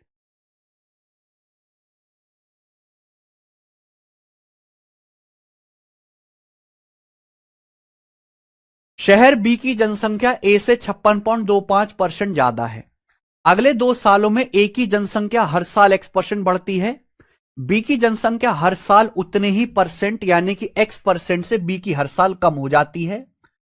ए की पॉपुलेशन अगले 2 साल में हर साल X% बढ़ती है। 2 साल के बाद 2 साल के बाद ए और बी की पॉपुलेशन बराबर हो जाती है। एक्स का मान क्या है? बहुत बढ़िया भैया। देखो, 2 शहर है ए और बी। बी की पॉपुलेशन ए से 56.25% ज्यादा है। देखो 56.25 को आप क्या लिख सकते हो, 50% प्लस 6.25%। 50% 1/2, 6.25% 1/16, यानी कि 9/16 आ गया। तो बी की पॉपुलेशन ए से 56.25% ज्यादा है ए से, यानी कि अगर ए की 16 है, अगर ए की पॉपुलेशन 16 है तो बी की 9 ज्यादा है, 25 ज्यादा है। अब अगले 2 सालों तक ए की पॉपुलेशन हर साल x% बढ़ती है और बी की x% घटती है। मैंने आपको बताया अगर किसी भी संख्या को x% बढ़ाओगे तो मल्टीप्लाइंग फैक्टर क्या होता है, हर संख्या अपने आप में 1 होती है, 100% होती है। 1 को x% बढ़ाओगे तो 1 प्लस x% से गुणा हो जाएगी, घटाओगे तो मेरे प्यारे माइनस आ जाएगा। अगर ए की पॉपुलेशन हर साल x% बढ़ती है तो 1 प्लस x% गुना हो जाएगी मेरे भाई। 2 साल बाद कितनी होगी, पावर 2। जितने साल बाद निकालने उतनी ही पावर करेंगे।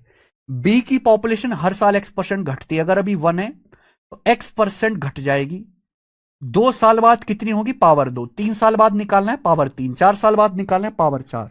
2 साल बाद, ये 2 साल बाद ए की पॉपुलेशन है, बी की पॉपुलेशन है, बराबर कर दिया। ये 2 साल बाद ए की पॉपुलेशन है, बी की पॉपुलेशन है, मैंने दोनों को बराबर कर दिया। बराबर करके अंडर रूट लो, 16 का अंडर रूट 4, हमें एक्स का मान निकालना है, इंटू 1 प्लस x% बराबर 25 का अंडर रूट 5, 1 माइनस x%। अब ये देखिए क्या आएगा बच्चे, -5 और 4 इधर आएगा, -5 और 4 9x%। 5 में से 4 घटाएंगे 1, तो x% का मान आ गया जी 1/9। 1/9, ठीक है, एक स्टेप में खा गया, दिमाग में करा है। ये x% की फ्रैक्शन वैल्यू पूछी है, फ्रैक्शन, ये x% की फ्रैक्शन वैल्यू आ गई, फ्रैक्शन में मान आएगा, क्योंकि मैंने यहां पे 100% ना लिख के 1 लिखा है, तो x% का मान फ्रैक्शन में आएगा। बताओ x का मान क्या होगा, कितने परसेंट के लिए 1/9 होती है, 11 पॉइंट, ठीक है मेरे भाई, 11.11% की फ्रैक्शन वैल्यू 1/9 होती है, तो x का जो मान है वो 11.11 है, 11.11 है, सॉरी 11.11% 1/9 होता है, x का मान है 11.11। ये आंसर है। x का मान 11.11% मत लिखना, x का मान केवल 11.11 है, केवल, विदाउट परसेंटेज। 11.11 रखोगे, परसेंटेज 1/9 आएगा।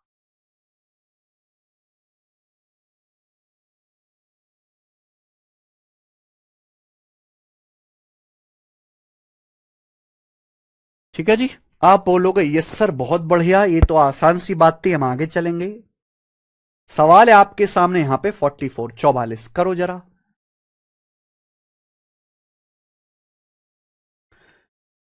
कैट 2019 के पेपर का सवाल है ये।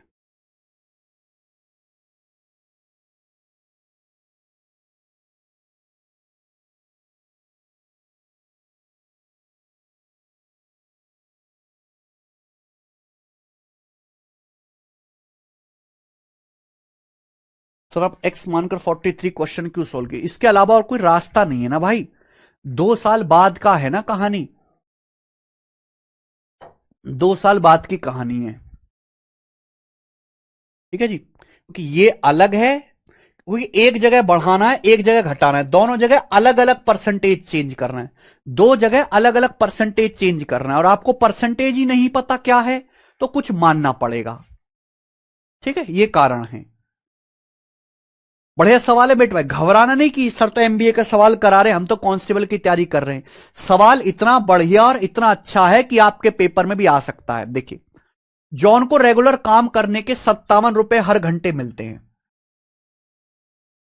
114 रुपए पर आवर मिलते ओवर टाइम वर्क। भाई जैसे अगर कोई आदमी ओवर टाइम काम करता है, 8 घंटे की ड्यूटी है, 8 घंटे से ज्यादा काम करोगे तो पैसा एक्स्ट्रा मिलेगा ओवर टाइम का, आप बोलोगे हाँ सर। जॉन ने ऑल टुगेदर 172 घंटे काम किया, जॉन ने 172 घंटे काम किया, and is income from over time hours is 15% of is income from regular hours. Over time hours से जो इसकी इनकम है वो रेगुलर इनकम का 15% है।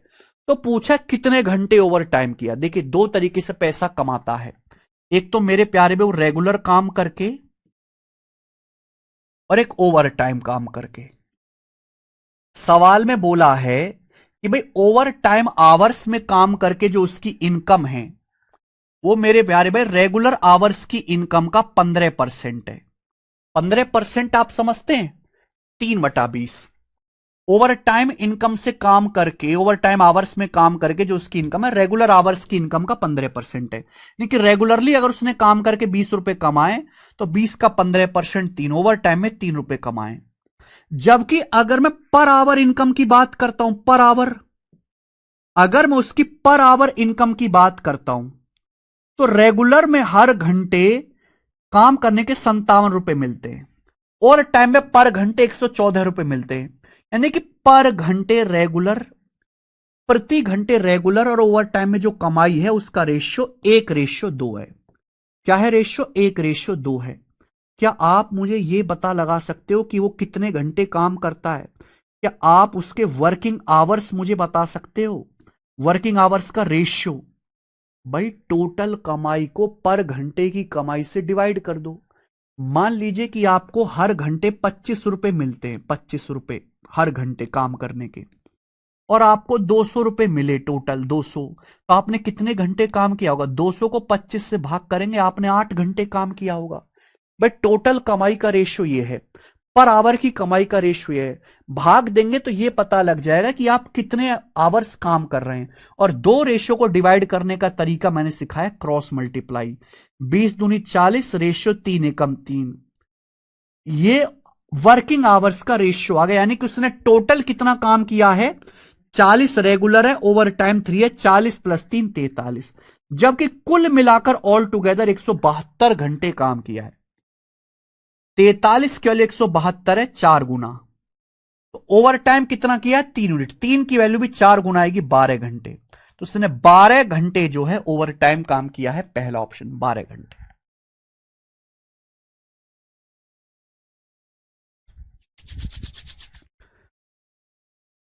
तो क्या गजब का सवाल था मेरे बच्चों, है कि नहीं गजब का सवाल? सवाल नंबर 45 बताइए।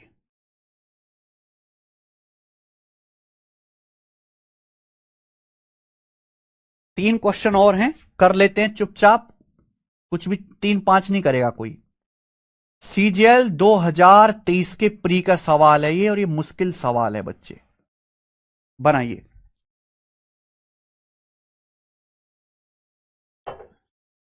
देखो, some student only boys and girls from different school appeared for an olympiad exam. कुछ लड़के लड़कियों ने एक ओलंपियाड का एग्जाम दिया। 20% of boys and 15% of girls failed the exam. 20% लड़के और 15% लड़कियां फेल हो गई। ठीक है, सवाल में क्या आगे क्या बोला है? The number of boys who passed the exam was 70 more than that of girls who pass the exam. यानी कि पास होने वाले लड़कों की संख्या लड़कियों से 70 ज्यादा है। 70 लड़के ज्यादा पास हुए लड़कियों से। ए टोटल ऑफ 90 स्टूडेंट फेल, कुल 90 स्टूडेंट फेल हुए हैं। कुल 90 स्टूडेंट फेल हुए, तो बताइए कितने स्टूडेंट अपियर हुए हैं? ये एक अलग ही हटके सवाल है, बेसिकली इक्वेशन सॉल्व करने वाला सवाल है ये। आपको यहां दो इक्वेशन दी हैं, मान लीजिए इस बी बॉयज हैं, जी गर्ल्स हैं, बी बॉयज हैं, जी गर्ल्स हैं, ये मान लिया। सवाल में बताया 20% लड़के 15% लड़कियां फेल हुए, और ये बताया है कुल 90 फेल हुए। तो बराबर करो भाई। भाई अगर बी लड़के हैं तो बी लड़कों में से 20% फेल हुए, 20% लड़कियां हैं, मान लिया जी लड़कियां हैं, 15% लड़कियां फेल हुई, 15% गर्ल्स का 15% फेल हुई, और कुल मिलाके यानी कि दोनों का प्लस कुल मिलाके कितने फेल हुए? 90 फेल हुए, बराबर 90। ये पहली इक्वेशन बन गई। पहली, लड़के 20% प्लस गर्ल्स 15% फेल, कुल 90 फेल। दूसरी इक्वेशन ये है, इसलिए मैं ये मिसलेनियस सवाल करा रहा हूं कि आपका यहां से सोचने की क्षमता बढ़ेगी। ऐसे मिसलेनियस सवाल करने का कोई फायदा नहीं जहां से आपकी स्किल डेवलप ना हो, वो आप खुद से करना मेरे भाई। एग्जाम पास करने वाले लड़कों की संख्या एग्जाम पास करने वाले लड़कियों की संख्या से 70 ज्यादा है। एक बार बताओ, अगर हर चीज 100% होती है, 100% में से 20% लड़के फेल हो गए, फेल, तो पास कितने हुए? 80%। 100 में से अगर 20% फेल हुए तो पास कितने हुए? 80% लड़के पास हुए, 80% पास हुए। लड़कियां 15% फेल हुई हैं, फेल 15%। तो बाकी का 85% पास हुई हैं, 85% लड़कियां पास हुई हैं। आप बोलोगे यस सर। और बोला है पास होने वाले लड़कों की संख्या पास होने वाली लड़कियों से 70 ज्यादा है, इनका डिफरेंस 70 है। पास होने वाले बॉयज पास होने वाली गर्ल से 70 ज्यादा, इनका डिफरेंस 70 है। मेरे पास ये दो इक्वेशन है, इनको सॉल्व करना है, सॉल्व, तब मेरा आंसर आएगा। इक्वेशन सॉल्व करना बचपन में ही सिखाया जाता है।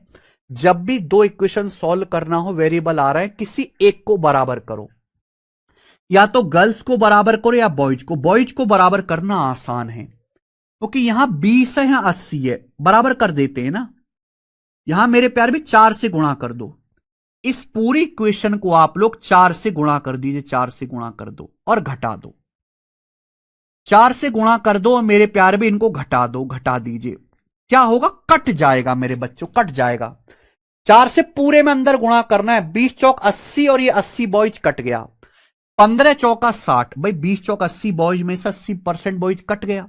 15 चौका 60, 60 में से घटाएंगे तो माइनस, भाई ये 60% गर्ल्स, घटाओगे तो माइनस माइनस प्लस हो जाएगा 85%। तो 60 प्लस 85 आएगा 145% गर्ल्स। किसके बराबर है? किसके बराबर है भाई? 4 की 90 में गुणा करेंगे 360, घटाना है माइनस 70, 360 में से 70 घटाएंगे 290। गर्ल्स का 145% 290 है, तो 1% कितना है? 145 दूनी 100, 290 2। गर्ल्स का 100% कितना है? 200, यानी कि 200 गर्ल्स हैं। अंदर गुणा करना है और घटाना है, ये दिमाग में ही करना है। जो बच्चे दिमाग में नहीं कर सकते वो पहले गुणा करके लिखो और फिर घटाओ। गुणा करके लिखो, मैंने तो दिमाग में घटा दिया। 100% गर्ल्स, गर्ल्स 200 आ गई। हमें निकालना है बॉयज। अब बॉयज निकालने के लिए चाहे पहली इक्वेशन से निकाल लो चाहे दूसरी से, बॉयज को सॉल्व नहीं करना है। 100% गर्ल्स 200 आ गई, सॉल्व नहीं करना इक्वेशन को, चाहे पहली से निकालो चाहे दूसरी से। जैसे मैं यहां पे पहली से ही निकाल लेता हूं, जैसे मुझे ये इक्वेशन पता है, 20% बॉयज प्लस 15% गर्ल्स 90, गर्ल्स 200 आ गई। तो अगर गर्ल्स 200 आ गई, 200 का 15% 30 होता है गर्ल्स, 30 30 उधर जाएगा, तो 20% बॉयज बराबर आ गया जी 90 माइनस 30 60। तो 20% बॉयज 60 है, तो 100% बॉयज का 100% कितना है? 300। बॉयज का 100% 300, यानी कि बॉयज 300 है। 300 बॉयज हैं, 200 गर्ल्स हैं, कुल 500 बच्चे हैं, कुल है बच्चे 500। 300 जमा 200 500। जब भी ऐसी इक्वेशन फंस जाए तो किसी भी एक को बराबर करके गायब कर दो। जैसे मैंने यहां पे बॉयज को बराबर करके घटा दिया। एक बार घर पे जाके और देखना, एक बार नहीं 3-4 बार देखना, करके देखना ठीक है भाई, वीडियो से भी देखना, तब समझ में आएगा। ये आसान नहीं है, आगे चलेंगे। 46 नंबर सवाल, ये बताइए बच्चे, सीजीएल 2024 प्री के पेपर में आया ये सवाल।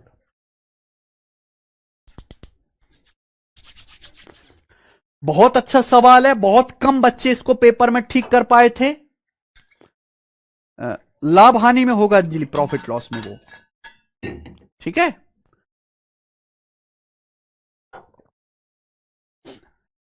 हर महीने एक आदमी 20 किलो चावल 8 किलो गेहूं खरीदता है।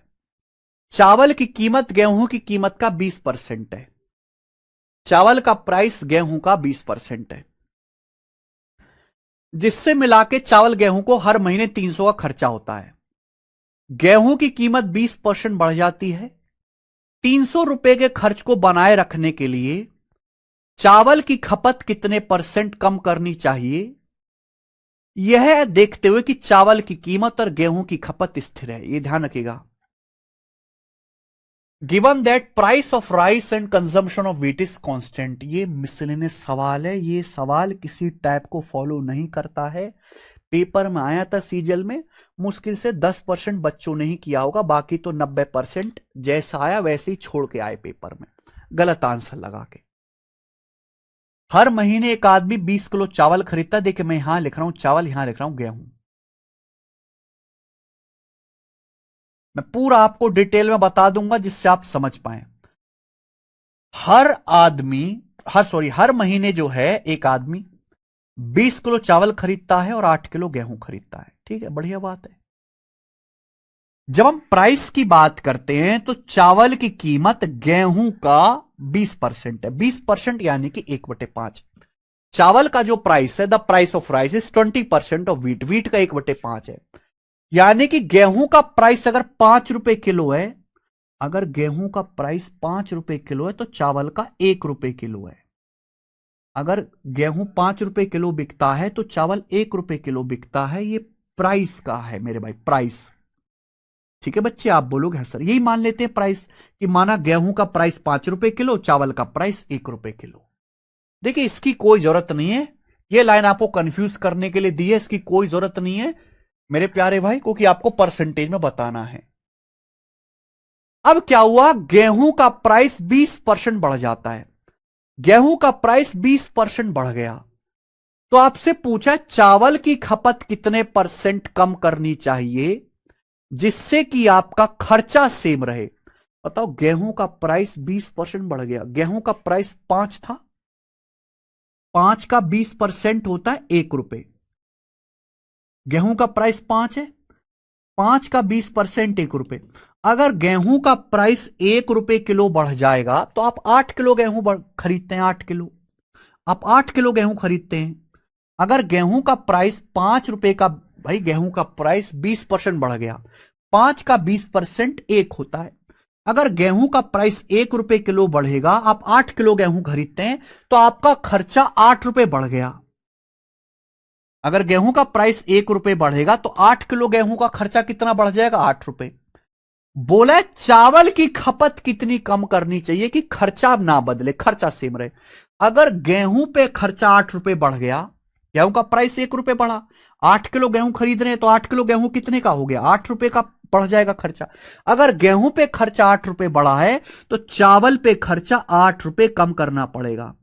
चावल पे खर्चा 8 रुपए कम करना पड़ेगा, चावल पे खर्चा। जबकि चावल पे खर्चा हो कितना रहा है भाई, 1 किलो चावल 1 रुपए का है तो 20 किलो चावल 20 रुपए का है मेरे प्यार में, 20 रुपए का। 1 किलो चावल 1 रुपए का, 20 किलो चावल 20 रुपए का मेरे प्यारे भाई। अगर आपको चावल पे 8 रुपए खर्चा कम करना है तो यानी कि आपको 8 किलो चावल कम खरीदना होगा। भाई 1 किलो चावल 1 रुपए का है तो 8 रुपए में कितने किलो चावल आएगा, 8 किलो चावल आएगा। यानी कि आपको 8 किलो चावल कम खरीदना होगा। अभी कितना चावल खरीदते हो, 20 किलो, तो यानी कि आ गया जी 8/20। तो चावल की खपत आपको 8/20 यानी कि 40% कम करनी पड़ेगी। चावल की खपत 40% गिरानी पड़ेगी, ए ऑप्शन। फिर से समझिएगा मेरे भाई, दिमाग लगाने वाली बात है।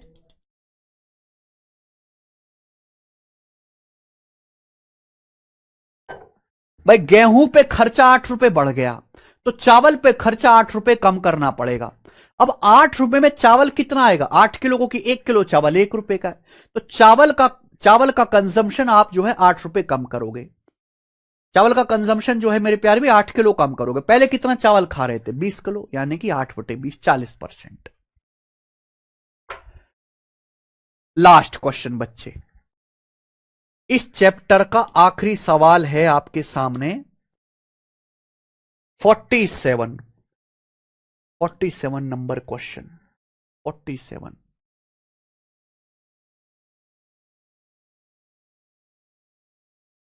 वो लाभ हानि में करवाएंगे अंजलि, और भी सवाल हैं वैसे, रिलैक्स, डोंट वरी। एक आदमी हर महीने अपनी इनकम का कुछ हिस्सा बचाता है जिससे वो 1 साल में कार खरीद सके। तो बोला किस परसेंट तक उसे बचत बढ़ानी चाहिए, किस परसेंट तक उसे बचत बढ़ानी चाहिए कि वो 9 महीने में ही कार खरीद सके। लास्ट सवाल है, एमटीएस में आया था। भाई एक आदमी जो भी पैसा कमाता है थोड़ा थोड़ा करके बचाता है, इस हिसाब से बचा रहा है कि वो 1 साल यानी कि 12 महीने में कार खरीदना चाह रहा है। 12 महीने में एक आदमी थोड़ा थोड़ा करके पैसा बचा रहा है, इतना पैसा हर महीने वो, इस हिसाब से वो अपनी बचत कर रहा है कि वो 1 साल यानी कि 12 महीने में अपनी कार खरीद सके। बोला बचत कितनी बढ़ानी चाहिए कि वो 9 महीने में ही कार खरीद ले, 9 महीने में ही कार खरीद ले। मेरे प्यार में कितनी बचत बढ़ानी चाहिए भाई? मान लीजिए 12 महीना है, 9 महीना है, 12 और 9 दोनों से कटने वाला नंबर आसान सा 36 मान लेते हैं कि माना वो 36 रुपए की कार खरीदना चाह रहा है। 12 और 9 का एलसीएम मैंने मान लिया कि माना वो 36 रुपए की कार खरीदना चाह रहा है, तो अगर वो 12 महीने में खरीदना चाहता है तो हर महीने कितना बचाना पड़ेगा? 3 रुपए।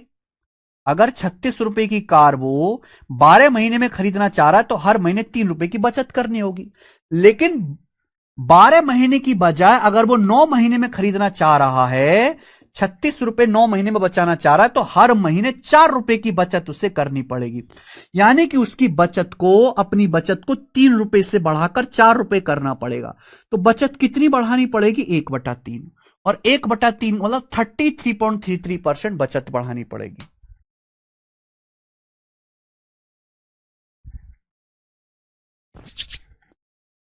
थर्टी 33.33%। ठीक है जी। इसी के साथ मेरे प्यारे भाई परसेंटेज ये चैप्टर एंड होता है। ठीक है मेरे भाई, मेरी बात सुनिएगा। ये चैप्टर मैंने बहुत लेंदी पढ़ाया, बहुत टाइम लेके पढ़ाया, बहुत धीरे धीरे पढ़ाया, कि हमने केवल परसेंटेज चैप्टर नहीं पढ़ा है, हमने आपके अर्थमेटिक मैथ का बेस तैयार किया है।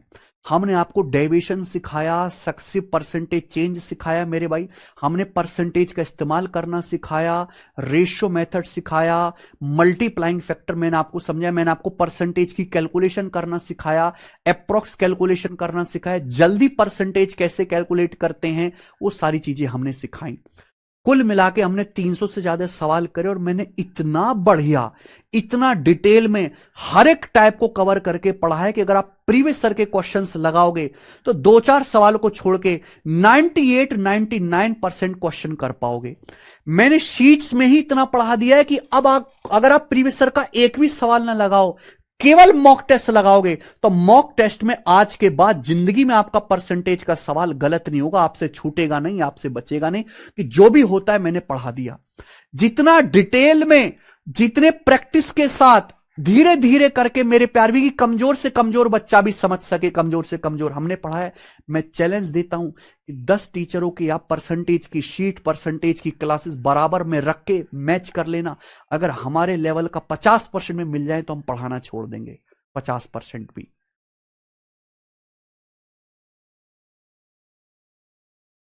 एक कमजोर से कमजोर बच्चा जो 5% क्या होता है वो ये नहीं जानता, उस बच्चे को मैं इस लेवल तक उठा के लेके आया हूं कि वो ये भी समझ पाए, यहां भी करने की हिम्मत आ जाए। परसेंटेज चैप्टर केवल परसेंटेज चैप्टर नहीं है, बच्चे को एक विश्वास देना है अर्थमेटिक सीखने का। वो विश्वास दिया जिसमें समय लगता है, समय लगा लेकिन आपको विश्वास हो गया कि अब आप पढ़ सकते हो आगे।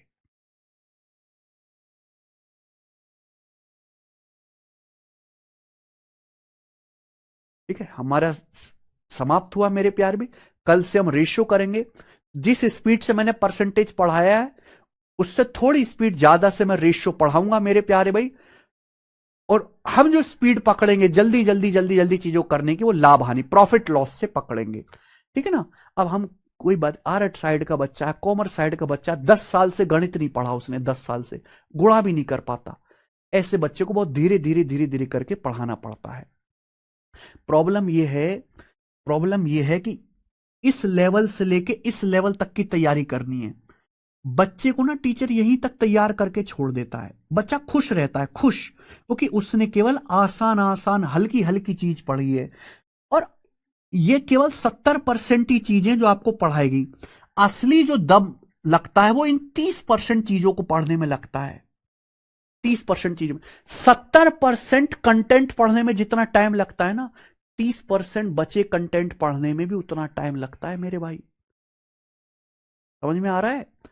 जितना इलेक्शन के फिक्स टाइप के सवाल कराने में टाइम लगा, फिक्स टाइप के 20 सवाल कराने में जितना टाइम लगा, उतना टाइम इलेक्शन के 5 मिसलेनियस सवाल कराने में लगा। ये बच्चा नहीं समझता।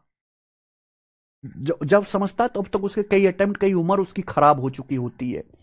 70% पढ़ के सब खुश हैं, ये तैयारी कोई नहीं कराता, हम कराते, इसलिए हमारे बैच से सबसे ज्यादा सिलेक्शन है, सबसे ज्यादा। टॉप 100 में से 50 बच्चे, सबसे ज्यादा बच्चे सिलेक्ट हैं भाई।